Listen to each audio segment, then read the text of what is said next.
Assalamualaikum warahmatullahi wabarakatuh. Anak-anak, kita lanjutkan materi pelajaran bahasa Indonesia kelas 8. Pada pertemuan sebelumnya, kita sudah membahas materi teks berita, pengertian berita, unsur-unsur berita, cara meringkas berita, dan cara menyimpulkan berita. Pada pertemuan kali ini, kita akan membahas tentang struktur dan kaedah kebahasaan berita.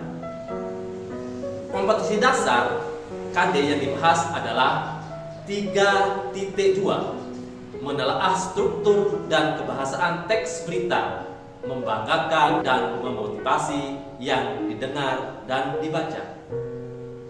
Tujuan pembelajaran agar kalian dapat atau bisa menentukan struktur dan kebahasaan teks berita yang didengar dan dibaca. Anak-anak yang berbahagia, di dalam struktur berita ada 3. Yang pertama, ekor berita. Ekor berita ini biasanya di dalam suatu berita nilainya kurang. Kemudian yang kedua ada namanya tubuh berita. Juga demikian. Karena semakin ke bawah semakin nilainya berkurang sebuah informasi tersebut.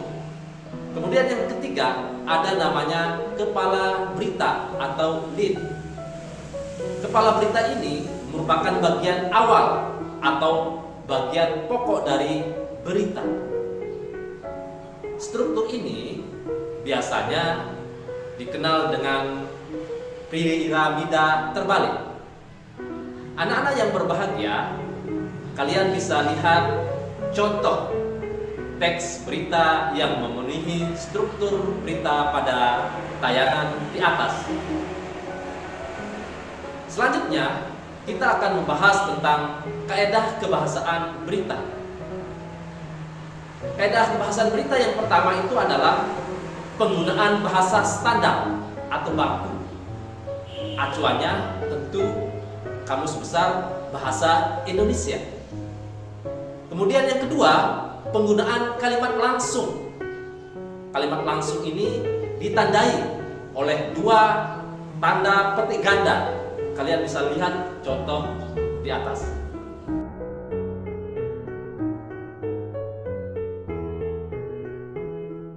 Dan yang ketiga, penggunaan konjuksi bahwa. Konjuksi bahwa ini berfungsi sebagai penerang kata yang diikuti.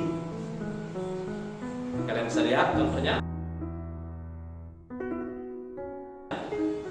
Selanjutnya adalah penggunaan kata kerja mental. Kata kerja mental ini ditandai dengan kata-kata memikirkan, membayangkan, berasumsi, berpraduga. Kalian bisa lihat contoh di atas.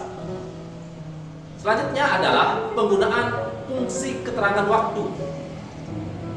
Fungsi keterangan waktu ini tidak terlepas dari unsur berita, yakni kata kapan dan di mana. Selanjutnya adalah penggunaan konjuksi temporal atau penjumlahan yang ditandai dengan kata kemudian, sejak, awalnya, dan akhirnya. Kalian bisa lihat contoh di atas. Baik, anak-anak, pertemuan kedua ini Pak Guru akhiri. Sebelum Pak Guru akhiri pertemuan ini, kesimpulan dari apa yang Pak Guru sampaikan, yang pertama kaitan dengan struktur berita. Struktur berita itu ada 3, yakni ada kepala berita, ada tubuh berita, dan ada ekor berita. Kemudian ada kaedah kebahasaan berita. Kaedah kebahasaan berita itu penggunaan bahasa standar, kemudian penggunaan kalimat langsung, penggunaan konjuksi bahwa, penggunaan kata kerja mental, penggunaan fungsi keterangan waktu, dan yang terakhir adalah penggunaan konjuksi temporal atau penjumlahan. Besok besok kita lanjutkan dengan materi bab 2 tentang iklan.